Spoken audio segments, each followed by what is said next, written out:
ونستغفره ونعوذ بالله من شرور أنفسنا ومن سيئات أعمالنا من يهده الله فلا مضل له ومن يضلله فلا هادي له وأشهد أن لا إله إلا الله وحده لا شريك له وأشهد أن محمدًا عبده ورسوله اللهم صل على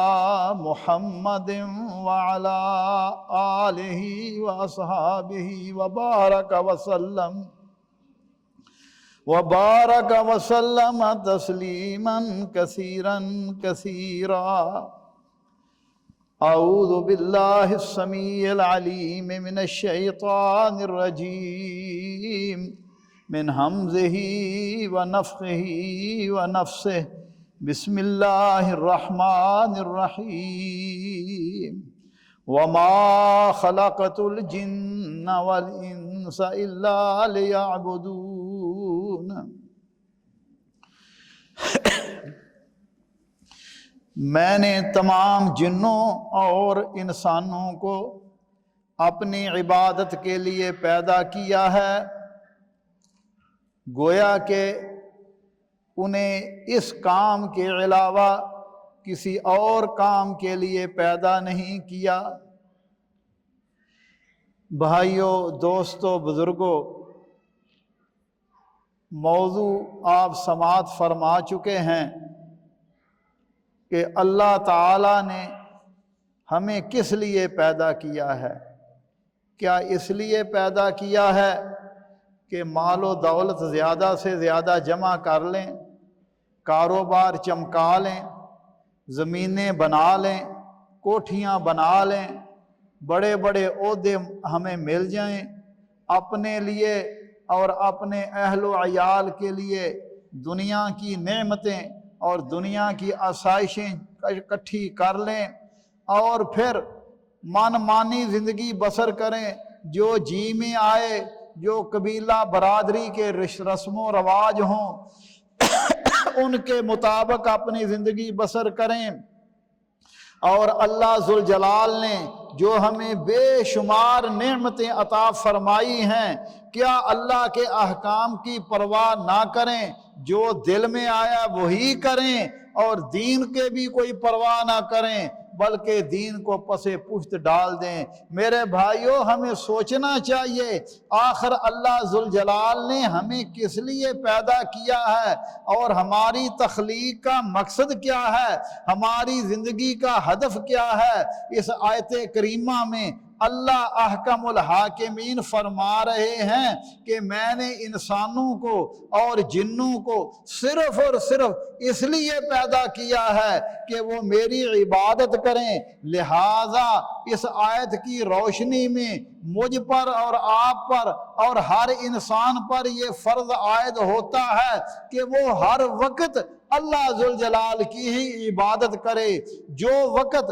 اللہ کی عبادت سے ہٹ جائے گا وہ اللہ کی نافرمانی ہے۔ لہذا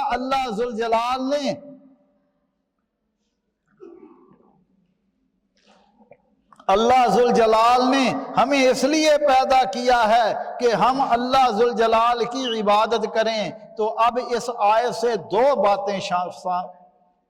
دو باتیں ہمیں معلوم ہوئیں۔ سب سے پہلے کہ ہم لوگوں پر ہمیشہ اور ہر وقت اللہ ذوالجلال کی عبادت فرض ہے اور کسی وقت بھی اللہ کی عبادت کے علاوہ کوئی اور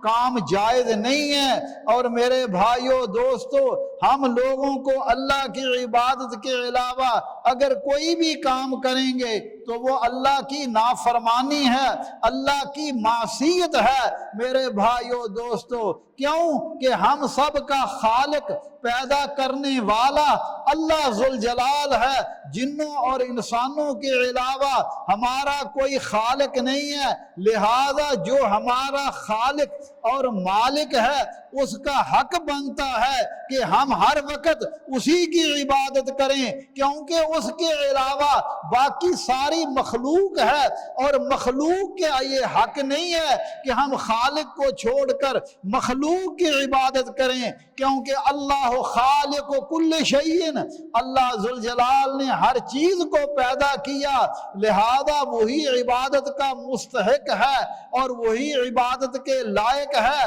کیونکہ اپنی پیدا ہوئی چیزوں کا اصلی مالک وہی ہے، جو اپنی چیزیں بناتا ہے، پیدا کرتا ہے، وہی مالک بھی ہوتا ہے، اور وہی اللہ ذوالجلال ہم پر مستقل حکمران ہے، کیونکہ حکم بھی اللہ ذوالجلال کا، ان الحکم الا للہ، حکم اللہ ذوالجلال کا۔ لہذا میرے بھائیو دوستو اب اس سے دو تین باتیں ثابت ہوئیں۔ سب سے پہلے کہ ہم لوگوں پر ہمیشہ اور ہر وقت اللہ ہی کی عبادت فرض ہے، اس کے علاوہ ہم کوئی کام نہیں کریں، کوئی کام بھی کرنا ہمارے لیے جائز نہیں ہے۔ اور دوسری بات، اللہ ذوالجلال ہی عبادت کا مستحق ہے، اس کے علاوہ کوئی اور چیز مستحق نہیں ہے، کوئی اور شخصیت ہو وہ اس لائق نہیں ہے کہ اللہ ذوالجلال کے علاوہ اس کی عبادت کی جائے، کیونکہ وہی سچا معبود ہے، وہی سچا الہ ہے، اور یہی توحید ہے۔ لا الہ الا اللہ کا یہی معنی ہے کہ اللہ کے سوا کوئی سچا معبود نہیں ہے، کوئی عبادت کے لائق نہیں ہے۔ لہذا میرے بھائیو، اسی بات کے لیے اللہ ذوالجلال نے انبیاء کو بھیجا کہ لوگ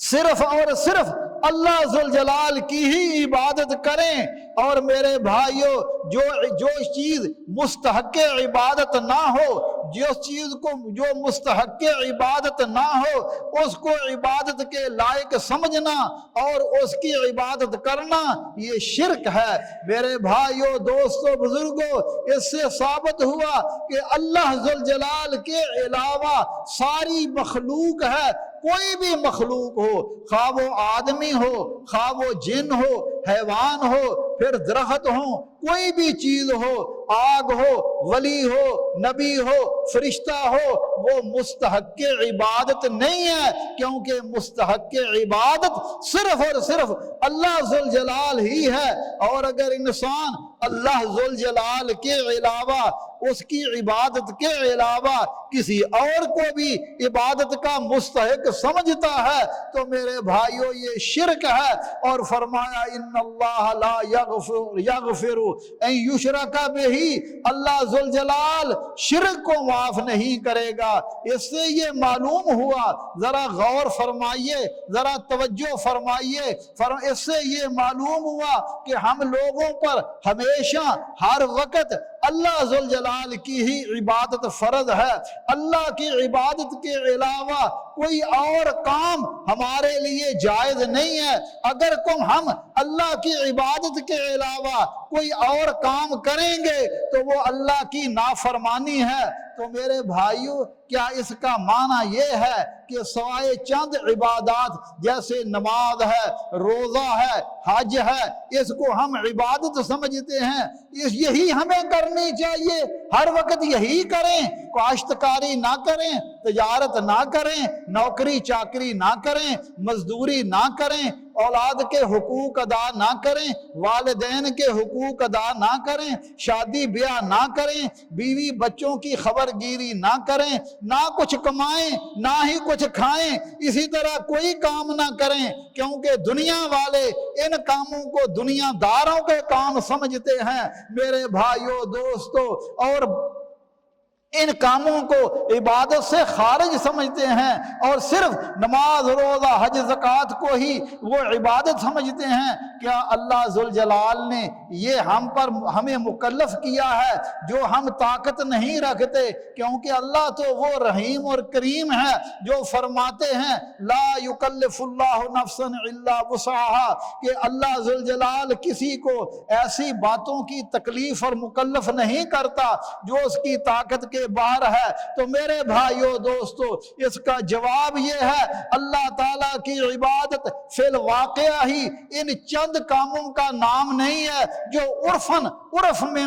معروف ہیں جیسے نماز، روزہ، حج، زکوٰۃ، بلکہ اس سوال میں جتنے بھی کام ہیں یعنی تجارت کرنا، کاشتکاری کرنا، حقوق العباد ادا کرنا، یہ سارے کے سارے ہی اللہ ذوالجلال کی عبادت میں داخل ہو سکتے ہیں، مگر ان کے لیے شرط ہے کہ وہ کام انسان اللہ کو راضی کرنے کے لیے اخلاص کے ساتھ کرے، اور میرے بھائیو دوستو اس میں ریا نہ ہو، اس میں دکھلاوا نہ ہو۔ عبادت کس کو کہتے ہیں؟ عبادت کا معنی بندگی ہے، اور بندگی کس کی کرنی چاہیے؟ بندگی صرف اور صرف اس کی ہی کرنی چاہیے جس کی اطاعت بالاستقلال ہو، جو مستقل طور پر ہمارا حاکم ہو، اور میرے بھائیو مستقل حاکم مان کر کسی کے حکم اور قانون کی پیروی کرنا یہ ہے کہ اس کے تمام قوانین کے مطابق انسان اپنی زندگی بسر کرے۔ یہی بندگی ہے کہ ہم اللہ ذوالجلال وہی ہمارا حاکم ہے، اسی کے تمام حکموں کے مطابق اپنی زندگی کو بسر کریں گے، یہی اللہ ذوالجلال کی عبادت ہے۔ لیکن اگر کوئی شخص اللہ ذوالجلال کے علاوہ کسی اور کو بھی اپنا مستقل حاکم سمجھتا ہے تو یہ درست نہیں ہے۔ عبادت کی تعریف علماء نے یہ کی ہے، طاعت اللہ بفعل اوامرہ واجتناب نواہیہ مع محبت اللہ وخوفہ ورجائہ۔ فرماتے ہیں اللہ ذوالجلال کے احکام پر عمل کرنا، جن چیزوں سے منع کیا ہے ان سے اجتناب کرنا، ان کو چھوڑ دینا، اور اللہ ذوالجلال کی تمام معاملات میں خواہ ان کا تعلق انسان کی زندگی کے کسی بھی گوشے کے ساتھ ہو، اللہ ہی کی عبادت کرنا، فرما برداری کرنا، اور دل میں اللہ ذوالجلال کی محبت بھی ہو، اور اللہ ذوالجلال کا خوف بھی ہو، اور اللہ کی رحمت کی امید بھی ہو۔ اور شیخ الاسلام ابن تیمیہ رحمۃ اللہ علیہ فرماتے ہیں عبادت کیا ہے؟ فرماتے ہیں اسم لکل ما یحبہ اللہ ویرضاہ من الاقوال والاعمال الظاہرۃ والباطنہ۔ فرمایا عبادت ہر اس ظاہری اور باطنی قول اور عمل کا نام ہے جس سے اللہ محبت کرتا ہے، اور جس کو اللہ پسند کرتا ہے۔ کیا معنی؟ عبادت اللہ کی محبت کے ساتھ اس کی فرما برداری کا نام ہے۔ کیا معنی؟ اللہ ذوالجلال کی بندہ رحمت کی امید بھی رکھے، اس کے حکموں پر عمل کرے، اس کے عذابوں سے ڈرے، جن کاموں سے منع کیا ہے اس سے بچنا اور اس سے پرہیز کرنا، اور اپنے تمام اقوال، تمام زبان سے نکلی ہوئی باتیں اور تمام افعال جو ہم اپنے اعضاء کے ساتھ کرتے ہیں ان کو اللہ کی منشا کے مطابق، اللہ کی مرضی کے مطابق میرے بھائیوں یہ بنانا یہ عبادت ہے۔ اس سے یہ معلوم ہوا کہ نماز، روزہ، حج وغیرہ، اسی طرح امانت کی ادائیگی، والدین کے ساتھ حسن و سلوک، رشتہ داروں کے ساتھ صلہ رحمی، وعدوں کو پورا کرنا، نیکیوں کا حکم دینا، برائیوں سے بچنا، کفار اور منافقین سے جہاد کرنا، پڑوسی یتیم کے ساتھ اچھا برتاؤ کرنا، فقراء اور مساکین اور مسافر کی مدد کرنا، اپنے ماتحتوں کے ساتھ اچھا سلوک کرنا، جانوروں پر رحم کرنا، دعا کرنا، ذکر کرنا، قرآن کریم کی تلاوت کرنا، اللہ اور اللہ کے رسول صلی اللہ علیہ وسلم کے ساتھ محبت کرنا، صرف اور صرف اللہ ذوالجلال کا ہی خوف انسان کے دل میں ہو۔ فرمایا وَلَا تَخَافُوهُمْ وَخَافُونِ إِن كُنتُم مُؤْمِنِينَ، فرمایا ان سے نہ ڈرو بلکہ اللہ ذوالجلال سے ڈرو۔ اور اسی طرح استغاثہ، استعانت بھی اللہ ذوالجلال سے، ایاک نعبد و ایاک نستعین، ہم اللہ تیری ہی عبادت کرتے ہیں اور مدد بھی تجھ سے ہی مانگتے ہیں۔ اور اگر انسان اللہ ذوالجلال کے علاوہ کسی اور پر بھی بھروسہ کرے، کسی اور پر بھی توکل کرے، کسی اور کو بھی حاجت روا، کسی اور کو بھی مشکل کشا، کسی اور کو بھی رزق دینے دینے والا سمجھے تو میرے بھائیو دوستو یہی شرک ہے۔ عبادت یہ ہے کہ یہ تمام کاموں کا مالک صرف اور صرف اللہ ذوالجلال ہے، اور فرمایا وَلَا تَدْعُ مِن دُونِ اللَّهِ مَا لَا يَضُرُّكَ وَلَا يَنفَعُكَ، اللہ کے علاوہ اللہ کو چھوڑ کر ایسوں کو مت پکارو جو نہ تمہارا نفع کر سکتے ہیں نہ نقصان کر سکتے ہیں۔ وَإِن يَمْسَسْكَ اللَّهُ بِضُرٍّ فَلَا كَاشِفَ لَهُ، فرمایا اگر اللہ ذوالجلال تمہیں کوئی تکلیف دینا چاہے اللہ کے سوا کوئی اس کو ڈالنے والا نہیں ہے۔ وَإِن يُرِدْكَ بِخَيْرٍ فَلَا رَادَّ لِفَضْلِهِ، اور بھلائی دینا چاہے تو اس کے فضل کو کوئی روکنے والا نہیں ہے۔ اسی طرح میرے بھائیو رسول اللہ صلی اللہ علیہ وسلم کو حکم ہو رہا ہے، اے میرے حبیب صلی اللہ علیہ وسلم آپ اعلان فرما دیجئے قُلْ إِنَّ صَلَاتِي وَنُسُكِي وَمَحْيَايَ وَمَمَاتِي لِلَّهِ رَبِّ الْعَالَمِينَ لَا شَرِيكَ لَهُ وَبِذَلِكَ أُمِرْتُ وَأَنَا أَوَّلُ الْمُسْلِمِينَ۔ کہہ دیجئے میرے حبیب صلی اللہ علیہ وسلم میری نماز، میری قربانی، میری پوری زندگی، میری زندگی کے تمام اعمال، خواہ ان کا تعلق انسان کی تجارت کے ساتھ ہو، خواہ ان کا تعلق انسان کی گھریلو زندگی کے ساتھ ہو، خواہ ان کا تعلق انسان کی تجارت کے ساتھ ہو، خواہ ان کا تعلق انسان کے سونے کے ساتھ ہو، انسان کے بیٹھنے کے ساتھ ہو، انسان کی گفتگو کے ساتھ ہو، فرمایا میری پوری زندگی اور میری موت کس کے لیے ہے؟ للہ رب العالمین، اس اللہ ذوالجلال کے لیے ہے جو سارے جہانوں کا رب ہے۔ وَأُمِرْتُ،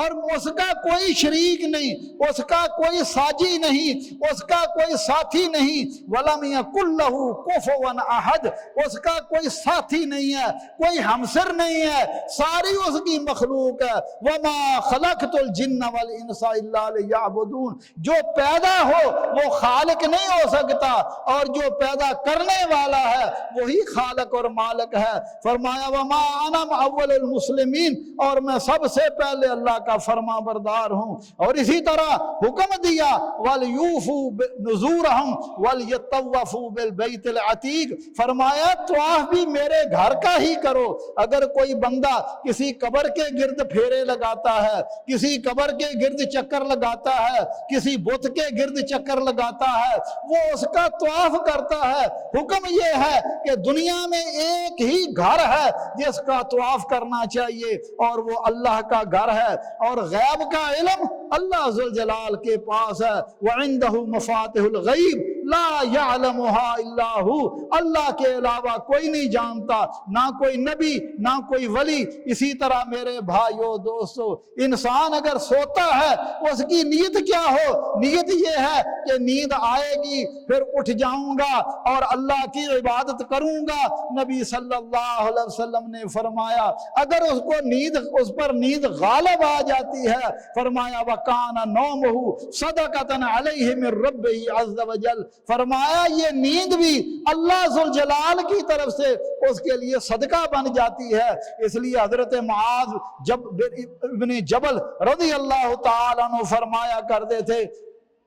فرماتے تھے میں رات کو سوتا بھی ہوں اٹھ بھی جاتا ہوں، چنانچہ میں سو کر اسی طرح اجر و ثواب کا طلبگار ہوتا ہوں جس طرح اللہ کی عبادت کر کے اٹھ کر اجر و ثواب کا طالب ہوتا ہوں۔ اور حتیٰ کہ نبی صلی اللہ علیہ وسلم نے فرمایا، آپ نے فرمایا اگر تم میں کوئی شخص اپنی بیوی کے ساتھ تعلقات قائم کرتا ہے تو اس کو بھی صدقے کا ثواب ملتا ہے۔ صحابہ عرض کرتے ہیں یا رسول اللہ یہ تو انسانی شہوت ہے، انسانی خواہشات ہے، کیا اس کا بھی اجر ملے گا؟ فرمایا ہاں، اگر تم اس کو کسی غلط جگہ کرو گے، حرام طریقے سے پورا کرو گے تو اس کا گناہ ہوگا، حلال طریقے سے کرو گے تو فرمایا تمہیں ثواب ہوگا۔ اسی طرح کاروبار میں لین دین کے معاملات میں جھوٹ سے، دھوکے سے، فراڈ سے، خیانت سے بچنا، یہ بھی عبادت ہے۔ والدین کے ساتھ بہترین سلوک کرنا، رشتہ داروں کے ساتھ بہترین تعلقات، اچھے تعلقات قائم رکھنا، بیوی بچوں کے حقوق ادا کرنا، عام مسلمانوں کے ساتھ ہمدردی کرنا، بہترین عادات کو اپنانا، خوش خلقی کو اپنانا، ہنس کے کسی کو ملنا، حسن خلق کا مظاہرہ کرنا، اچھی گفتگو کرنا، یہ ساری کی ساری میرے بھائیوں عبادت ہے۔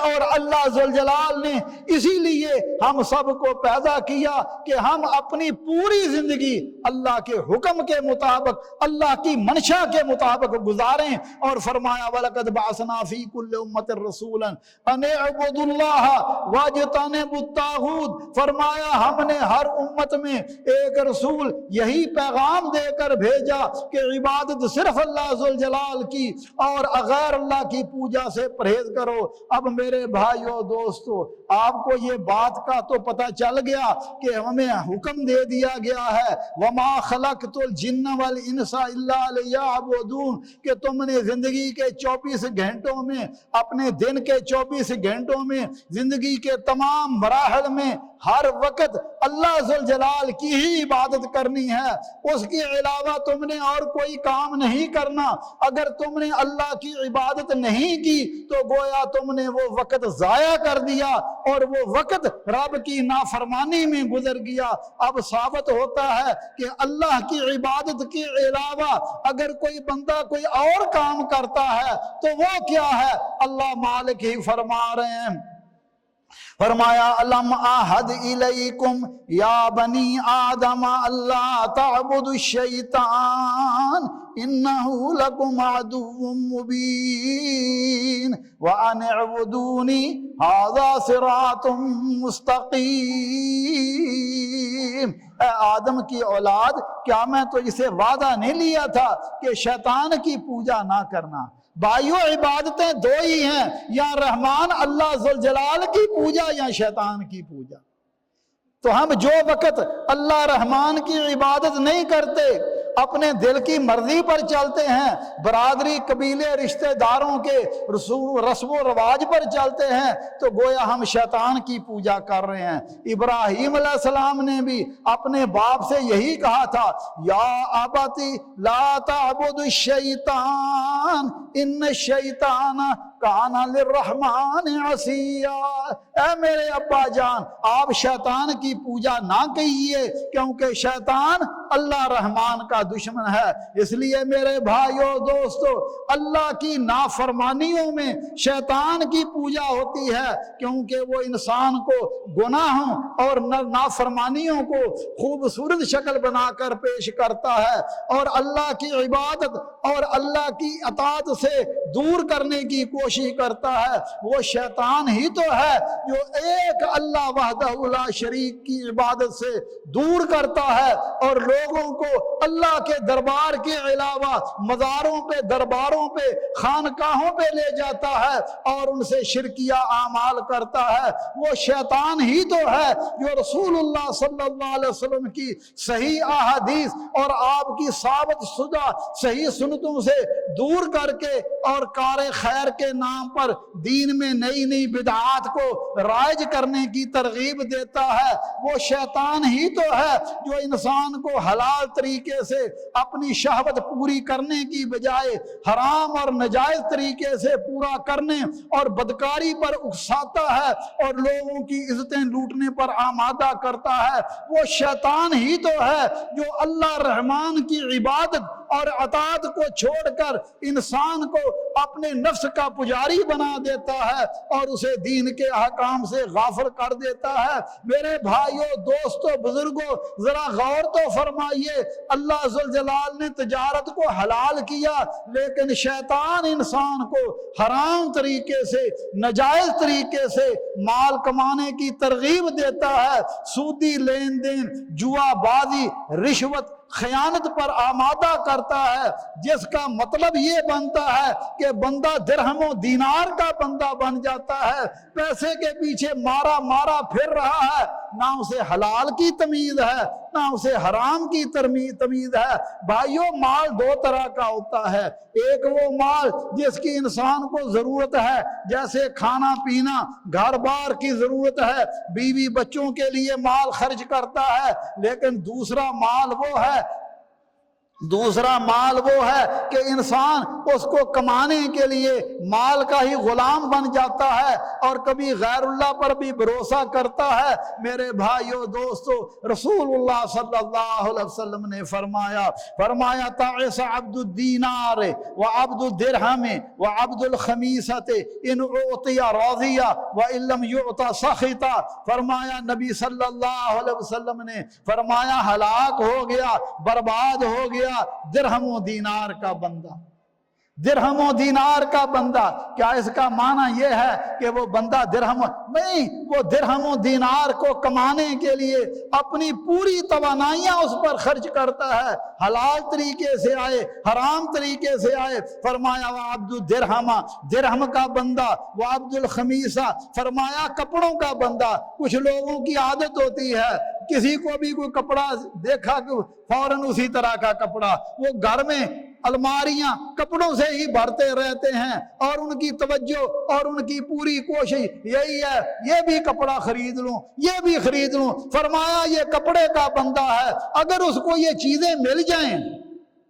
خوش ہو جاتا ہے، اور اگر یہ چیزیں اسے چھن جائیں ناراض ہو جاتا ہے۔ فرمایا وہ ہلاک ہو گیا۔ کیوں کہ یہ اس کا معنی یہ نہیں ہے کہ وہ درہم و دینار کو، کپڑے کو سجدہ کرتا ہے، بلکہ اس کا مطلب یہ ہے کہ انسان ان چیزوں کی طلب سے، دین سے غافل ہو جاتا ہے، اللہ کے احکام کی پرواہ نہیں کرتا اور ان چیزوں کی عبادت اور بندگی کرتا ہے۔ میرے بھائیوں دوستوں بزرگوں، اب یہ کیسے پتا چلے گا کہ یہ بندہ اللہ رحمان کی عبادت کر رہا ہے یا کہ شیطان کی عبادت کر رہا ہے؟ اب اس کو خود ہی جائزہ لینا پڑے گا کہ وہ جس حالت میں ہو اور جس حالت میں ہے، اگر وہ حالت اللہ کی رضامندی پر ہے، اللہ ذوالجلال اس کے اعمال سے راضی ہے، اس کے اعمال اللہ کے حکم کے مطابق ہیں، تو میرے بھائیوں یہ وہ اللہ کی عبادت کر رہا ہے۔ لیکن اگر وہ اللہ کی عبادت کے علاوہ کسی شیطان کی عبادت، اپنے نفس کے پیچھے لگا ہوا ہے، کیونکہ نفس کو بھی اللہ مالک فرماتے ہیں افرائیت من اتخذ الہہ ہواہ، کیا آپ نے اس شخص کو نہیں دیکھا جس نے اپنے نفس کو، اپنے جی کو اپنا الہ بنا لیا؟ کیا مانا؟ جس طرح عبادت اللہ کی چاہیے تھی کرنی، حکم اللہ کے ماننے چاہیے تھے، مگر یہ اپنے نفس کے پیچھے لگا ہوا ہے۔ او میاں جی دل نو بھی تے راضی کرنا ہے نا، او دل بھی تے راضی ہوئے نا، برادری کی کہے گی، رشتہ دار کی کہیں گے، لوگ کیا کہیں گے؟ یہ اپنے نفس کا پجاری ہے، اور اسی طرح وہ اپنے عبادت میں اللہ ذوالجلال کے علاوہ تکلیف آتی ہے، پریشانی آتی ہے، مصیبت آتی ہے، اللہ کے دربار کو چھوڑ کر کبھی کسی دربار پر متھے ٹیک رہا ہے، کبھی کسی مزار پر چل رہا ہے، اور اللہ کے حکموں کے علاوہ اللہ کے حکم محمد کریم صلی اللہ علیہ وسلم کے طریقے میں ہے، لیکن آپ کے طریقے کو چھوڑ کر نئے رائج طریقے جو ہیں ان پر چل رہا ہے۔ میرے بھائیوں دوستو، اللہ ذوالجلال میرے اور آپ کے حال پر رحم فرمائے۔ اب ذرا اختصار کے طور پر یہ بات ذرا سمجھنے والی ہے، اگر کوئی شخص کسی کی اطاعت کر، کیونکہ ہمیں حکم ہے کہ بالاستقلال ہم اللہ ہی کی عبادت کریں، اللہ ہی کی بندگی کریں، اور اگر کوئی شخص کسی کے کہنے پر چلتا ہے لیکن مستقل طور پر اس کو حاکم نہیں سمجھتا، تو دنیا میں یہ چلتا ہے، کاروبار میں نوکر ہوتے ہیں، چاکر ہوتے ہیں۔ اسی طرح میرے بھائیوں، اگر کوئی شخص کسی شخص کی اطاعت کرتا ہے لیکن اس کو مستقل حاکم نہیں سمجھتا، بلکہ اس اعتبار سے کہ وہ حاکم کے حکموں کو آگے پہنچانے والا ہے اور عبادت اللہ اس حاکم کی ہی کرتا ہے، تو میرے بھائیوں دوستو، اللہ ذوالجلال نے اپنے دنیا میں اپنے حکموں کو پہنچانے والے انبیاء کرام علیہ الصلوۃ والسلام کو بھیجا، جو اللہ کے حکموں کو پہنچانے والے ہیں اور وہ مستقل حاکم نہیں ہیں، کیونکہ ما علی الرسول الا البلاغ، رسول کا کام پہنچانا ہے۔ من یطع الرسول فقد اطاع اللہ، جس نے رسول صلی اللہ علیہ وسلم کی اطاعت کی اس نے اللہ کی اطاعت کی، کیونکہ اطاعت دراصل اللہ ذوالجلال کی ہے اور وہی مستقل حاکم ہے۔ ان الحکم الا للہ، حکم بس اللہ ذوالجلال کا ہے۔ اسی طرح میرے بھائیوں، انبیاء کرام اللہ کے حکموں کو پہچاننے والے، لوگوں تک پہنچانے والے، اور اسی طرح انبیاء کے نائب علماء کرام وہ اللہ کے حکموں کو، رسول اللہ صلی اللہ علیہ وسلم کے حکموں کو پہنچانے والے اور وہ رسول کے نائب ہوتے ہیں۔ لیکن اگر کوئی شخص اللہ کے حکم کے علاوہ کہے جو میں کہتا ہوں وہی درست ہے، میرے فلاں بزرگ کی بات جو ہے وہ آخری ہے، اس کے مقابلے میں اگر اللہ کا حکم بھی آ جائے، رسول اللہ صلی اللہ علیہ وسلم کا طریقہ بھی آ جائے، کہتا ہے نہیں جناب میں تو اپنے بزرگوں کی باتوں کو مانتا ہوں، میں تو جو وہ کہیں گے وہی مانتا ہوں، تو میرے بھائیوں یہ بات اللہ ذوالجلال نے قرآن کریم میں بھی بیان فرمائی کہ یہودیوں نے اپنے عالموں کو، اپنے درویشوں کو مستقل حاکم ٹھہرا لیا اور اللہ کی کتاب سے کوئی حکم ملتا تھا انکار کر جاتے تھے، کہتے تھے جو ہمارے بزرگ کہیں گے وہی درست ہے۔ حضرت عدی بن حاتم رضی اللہ تعالیٰ عنہ رسول اللہ صلی اللہ علیہ وسلم کی خدمت میں حاضر ہوئے، آپ نے اس آیت کی تلاوت کی، اتخذوا احبارهم ورهبانهم اربابا من دون الله والمسيح ابن مریم وما امروا الا ليعبدوا اللہ، فرمایا ان لوگوں نے یہودیوں عیسائیوں نے اپنے عالموں کو اور درویشوں کو اور مریم کے بیٹے عیسیٰ علیہ السلام کو رب بنایا، حالانکہ اللہ نے انہیں اس بات کا حکم دیا تھا کہ اکیلے اللہ کی عبادت کریں۔ حضرت عدی فرمانے لگے یا رسول اللہ ہم ان کی عبادت تو نہیں کرتے تھے، ہم نے ان کو رب تو نہیں بنایا تھا۔ رسول اللہ صلی اللہ علیہ وسلم نے فرمایا عدی جب وہ کسی بات کا حکم دیتے تھے تو تم اس کو کرتے تھے، کسی بات سے منع کرتے تھے، ان کی باتوں پر عمل کرتے تھے، خواہ وہ اللہ کے حکم میں نہ ہو لیکن ان کی بات خواہ غلط ہو صحیح ہو ہر چیز پر تم منوعاً عمل کرتے تھے۔ فرمایا یہی تو ان کی عبادت ہے، یہی تو ان کی عبادت ہے۔ اور نبی صلی اللہ علیہ وسلم نے فرمایا میری امت میں بھی یہ بیماریاں آ جائیں گی اور آج ہم دیکھ رہے ہیں۔ فرمایا حضرت ابو سعید خدری رضی اللہ تعالیٰ عنہ راوی ہیں، نبی کریم صلی اللہ علیہ وسلم نے فرمایا لَتَتَّبِعَنَّ سَنَنَ مَنْ كَانَ قَبْلَكُمْ شِبْرًا بِشِبْرٍ وَذِرَاعًا بِذِرَاعٍ، فرمایا تم پہلے لوگوں کی چالوں پر چلو گے، ان کے طریقوں پر چلو گے، بلشت ہاتھ، فرمایا حتی لو دخلوا جوہر ذب تبعتموہم، فرمایا اگر وہ گو کی بل میں بھی داخل ہوئے تم اس میں بھی گھسو گے۔ صحابہ عرض کرتے ہیں یا رسول اللہ الیہود والنصارى قال فمن، عرض کیا یا رسول اللہ کیا یہودی اور عیسائی اس سے مراد ہیں؟ فرمایا ہاں اور کون ہیں؟ جب اس امت میں بھی آپ نے پیشین گوئی فرما دی کہ یہ اس امت میں بھی وہی حال ہوگا جو یہودیوں اور عیسائیوں کا ہے، لہذا میرے بھائیوں دوستو ہم میں سے ہر عاقل اور بالغ شخص پر یہ فرض آ جاتا ہے کہ ہمیشہ اپنی حالت پر غور کرتا رہے، کہیں اس مرض کا اس پر بھی اثر نہیں ہو رہا، ورنہ اگر اس پر بھی اسی طرح کا حال ہو گیا کہ جو علماء ان کے کہیں کتاب اللہ اور سنت کے خلاف بھی آئے، کہیں جی وہ بھی تو جانتے تھے، ان کی بات تو بھی سچی ہے، تو میرے بھائیو اللہ اس بات کو پسند نہیں کرتا۔ قیامت کا دن ہوگا، اللہ مالک وہ منظر کشی بھی بیان فرما رہے ہیں، فرمایا یوم تقلب وجوہہم فی النار یقولون یا لیتنا اطعنا اللہ واطعنا الرسول وقالوا ربنا انا اطعنا سادتنا وکبراءنا فاضلونا السبیل۔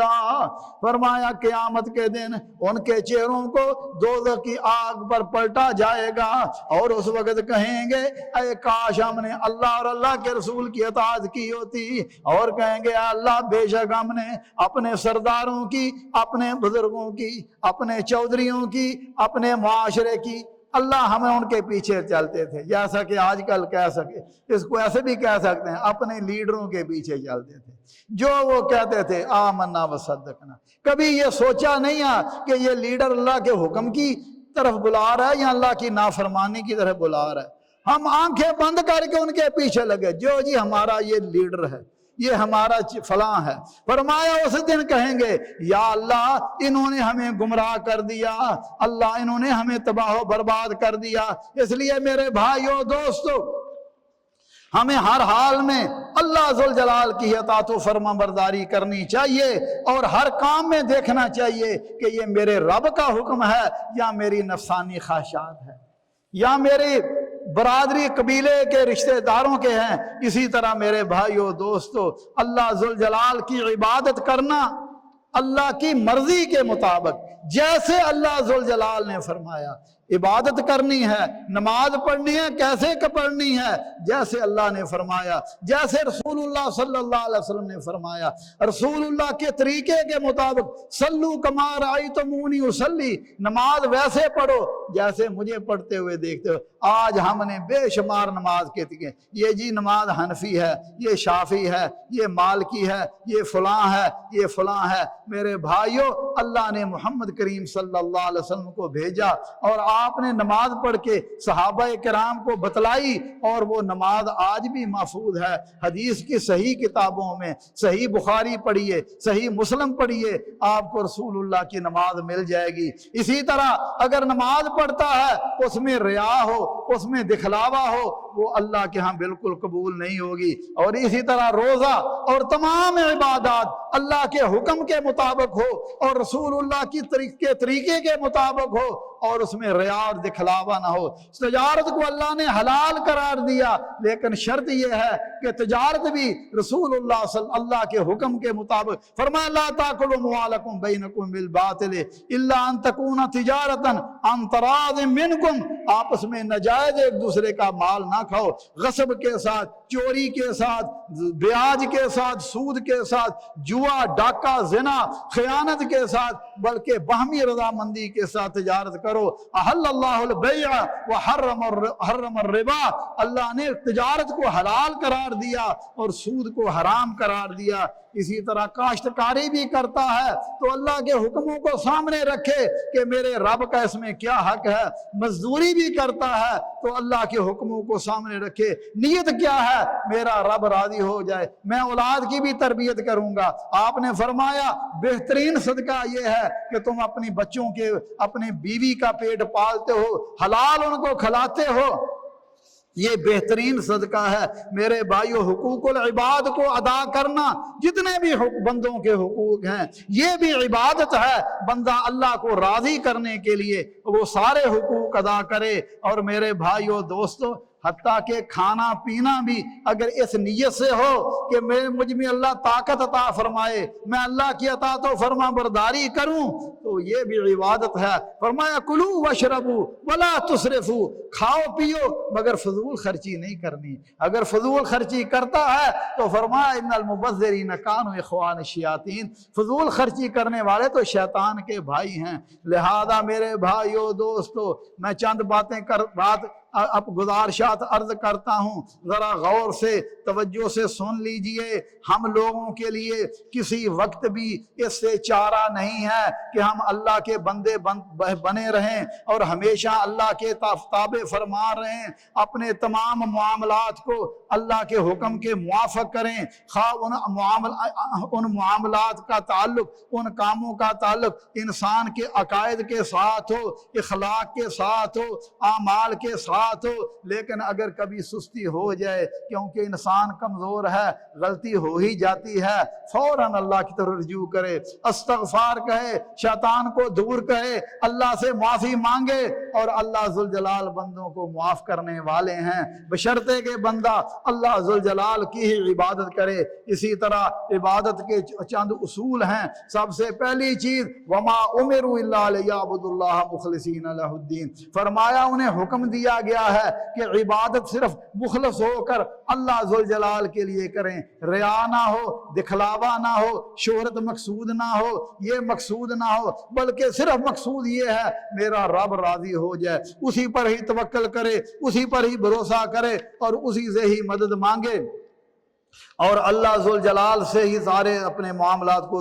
اسی طرح دوسری چیز کہ وہ عبادت اللہ کے کلام سے یا رسول اللہ صلی اللہ علیہ وسلم کے فرمان سے ثابت ہوں۔ اگر کوئی کام انسان کرتا ہے جس کا حکم نہ اللہ نے دیا نہ رسول اللہ صلی اللہ علیہ وسلم نے کیا تو کہتا ہے کہ یہ نیکی کا کام ہے، تو رسول اللہ صلی اللہ علیہ وسلم نے فرمایا من احدث فی امرنا ھذا ما لیس منہ فہو رد، جو ہمارے دین میں کوئی نیا کام ایجاد کرتا ہے کہتا ہے یہ بھی تو ثواب ہے، اس سے کرنے میں کیا حرج ہے، فرمایا وہ مردود ہے، من عمل عملا لیس علیہ امرنا فہو رد، فرمایا ایسا عمل کرے جس پر ہمارے سنت کی مہر نہیں ہے، جس پر ہمارا حکم نہیں ہے، فرمایا وہ مردود ہے۔ آج بے شمار کام ایسے ہیں جو رسول اللہ صلی اللہ علیہ وسلم سے ثابت نہیں ہیں۔ رسول اللہ صلی اللہ علیہ وسلم کے زمانے میں حضرت بلال اللہ اکبر سے اذان شروع کرتے تھے، آج پہلے صلاۃ پڑھا جاتا ہے صلاۃ والسلام علیکہ، اور اسی طرح دعا میں اللہ ذوالجلال قرآن پورا پڑھ لو، پورا قرآن الف لام میم کی الف سے لے کے الحمدللہ کی الف لام سے لے کے والناس کی سین تک آپ کو انبیاء کی دعائیں بھی ملیں گی، مومنوں کی دعائیں بھی ملیں گی، لیکن آپ کو کہیں یہ نہیں ملے گا کہ کسی نبی نے کسی اپنے سے بڑے نبی کا اپنے سے پہلے نبی کے وسیلے سے دعا کی، یا مومنوں کو اللہ نے حکم دیا کہ تم جب مجھ سے دعا کرو تو نبی صلی اللہ علیہ وسلم کے وسیلے سے یا کسی اور کے وسیلے سے، بلکہ فرمایا اللہ ذوالجلال فرماتے ہیں وَلِلَّهِ الْأَسْمَاءُ الْحُسْنَى فَادْعُوهُ بِهَا، فرمایا یہ اللہ کے اسماء الحسنہ ہیں، ان کے وسیلے سے اللہ سے دعا کرو، درود شریف پڑھو، اس کے بعد اللہ سے دعا کرو۔ اسی طرح چوتھا اصول یہ ہے میرے بھائیو دوستو، عبادت اللہ ذوالجلال کی محبت کے ساتھ، خشیت کے ساتھ، خوف کے ساتھ اور پوری توجہ کے ساتھ کرنی چاہیے، کیونکہ ایسی عبادت جس میں اللہ سے محبت نہ ہو، نہ ہی اس میں عاجزی ہو، نہ ہی اس میں انکساری ہو اور انسان کی توجہ کسی اور طرف ہو۔ نماز یہاں پڑھ رہا ہے، دل جو ہے بازار میں پھر رہا ہے، نماز یہاں پڑھ رہا ہے، دل جو ہے وہ کاروبار میں، وہ کھیتی میں ہے۔ فرمایا ان تعبد اللہ کانک ترا فإن لم تکن تراہ فإنہ یراک، اللہ کی ایسے عبادت کرو گویا کہ تم اللہ کو دیکھ رہے ہو، اور اگر یہ کیفیت نہیں ہوتی تو کم از کم یہ تو کیفیت ہو کہ اللہ تجھے دیکھ رہے ہیں۔ جب نماز پڑھو سوچ سمجھ کر نماز پڑھو، توجہ کے ساتھ نماز پڑھو، اس استحضار کے ساتھ نماز پڑھو کہ میرا اللہ ذوالجلال میری ہر بات کو سن رہا ہے اور اللہ میرے سامنے ہے۔ بھائیو پولیس والا سامنے ہو تو انسان ڈر جاتا ہے، لیکن اللہ سامنے ہو تو کبھی کہیں خارج کر رہا ہے، کبھی کوئی کام کر رہا ہے، کبھی گھڑی کو دیکھ رہا ہے، یہ جائز نہیں ہے۔ عبادت اللہ کی ہو، توجہ اللہ کی طرف، الفاظ اور معانی پر توجہ ہو، کیونکہ فرمایا الذی خلق الموت والحیات لیبلوکم ایکم احسن عملا، ہم نے فرمایا موت اور زندگی کو پیدا کیا تاکہ اللہ ذوالجلال تمہیں آزمائے کہ اچھے عمل کون کرتا ہے۔ اکثر عملہ نہیں کہا کہ زیادہ عمل کون کرتا ہے، کہا بہترین عمل کون کرتا ہے، اور بہترین عمل وہ ہے جو اللہ کے حکم کے مطابق ہو، رسول اللہ صلی اللہ علیہ وسلم کی سنت کے مطابق ہو۔ اسی طرح میرے بھائیو دوستو ہم یہ عرض کر چکے ہیں کہ ہماری پوری زندگی ہر لمحہ اللہ کے حکم کے مطابق ہو، کیونکہ مالک فرماتے ہیں وَاعْبُدْ رَبَّكَ حَتَّى يَأْتِيَكَ الْيَقِينُ، فرمایا ہر حال میں، فرمایا موت تک اللہ ذوالجلال کی عبادت کرو، لہذا ہمیں حکم ہے کہ ہم اللہ کی عبادت کریں۔ میرے بھائیو دوستو یہ ہے توحید، لا الہ الا اللہ، اللہ کی عبادت ہے، اور اللہ کے قوانین کو ہم عقل کے ساتھ نہیں سمجھ سکتے، اس کے لیے اللہ ذوالجلال نے انبیاء کرام علیہ الصلوۃ والسلام کو بھیجا، کیونکہ اللہ اور بندوں کے درمیان انبیاء کرام علیہ السلام وسیلہ ہیں، اور سب سے آخر میں حضرت محمد کریم صلی اللہ علیہ وسلم جو تمام انبیاء سے افضل ہیں، اور قیامت تک کے لیے اللہ ذوالجلال نے انہیں بھیجا، اور آپ ہی خاتم النبیین ہیں، اور آپ کی اتباع کے بغیر نجات ممکن نہیں ہے، کیونکہ اللہ فرماتے ہیں قل ان کنتم تحبون اللہ فاتبعونی یحببکم اللہ، اگر تم فرمایا اللہ سے کی محبت چاہتے ہو میری اتباع کرو، جو میں نے کیا ویسے کرو، جو میں نے کہا اس کے مطابق کرو، تو انسان جب تک اللہ ذوالجلال کے قوانین کی پیروی نہ کرے، حضرت محمد کریم صلی اللہ علیہ وسلم جو ہمارے لیے اسوہ حسنہ ہیں ان کے طریقے پر نہ چلے، انسان نہ دنیا میں کامیاب ہو سکتا ہے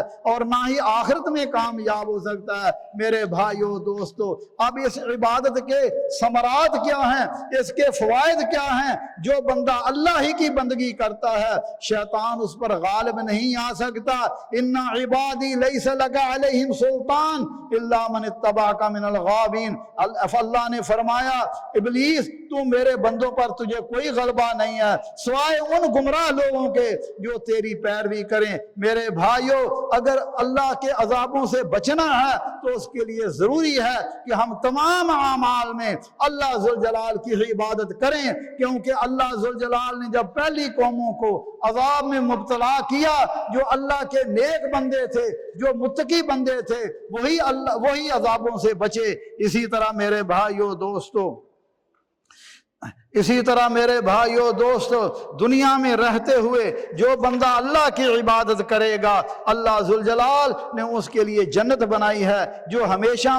جس میں وہ ہمیشہ رہیں گے، اور جو بندہ اللہ کی بندگی کرنے والا ہے اللہ ذوالجلال اسے بے حیائی سے، برائیوں سے بچا لیتے ہیں اور اس کی مدد کرتے ہیں۔ اللہ ذوالجلال، ہم سب اللہ کے بندے ہیں، اللہ کے غلام ہیں اور اللہ کے محتاج ہیں، اور ہم اللہ کا ہم پلہ نہیں ہو سکتے، کیوں کہ جس پر آپ احسان کرتے ہیں آپ اس کے امیر بن جاتے ہیں، لیکن مخلوق کی یہ نسبت ہے، خالق کی نسبت ایسی نہیں ہے کہ آپ اللہ ذوالجلال کے ہر حال میں محتاج ہیں۔ اس لیے ہمیں سب سے زیادہ عاجزی، انکساری، خشوع خضوع اللہ سے کرنا چاہیے، اللہ ذوالجلال سے ہی دعا فریاد کرنی چاہیے، کیونکہ ہر چیز کا اختیار صرف اور صرف اللہ ذوالجلال کے پاس ہے۔ اللہ سے دعا کریں ربنا حب لنا من لدنک رحمہ انک انت الوہاب اللہم فاطر السماوات والارض انت ولینا فی الدنیا والآخرہ اللہم توفنا مسلمین والحقنا بالصالحین۔ اسی طرح اللہ ذوالجلال سے دعا کریں، یا اللہ ہم کمزور ہیں، عاجز ہیں، مسکین ہیں، اللہ ہمیں عبادت کی توفیق عطا فرما، اللہ ہم سے راضی ہو جا، ہمیں وہ کام کرنے کی توفیق عطا فرما جو تیری رضا کا سبب ہوں، اور جن کاموں سے اللہ تو ناراض ہوتا ہے اللہ ہمیں ان کاموں سے دور کر۔ اقول قولی ھذا واستغفر اللہ لی ولکم ولسائر المسلمین من کل ذنب فاستغفروہ انہ هو الغفور الرحیم۔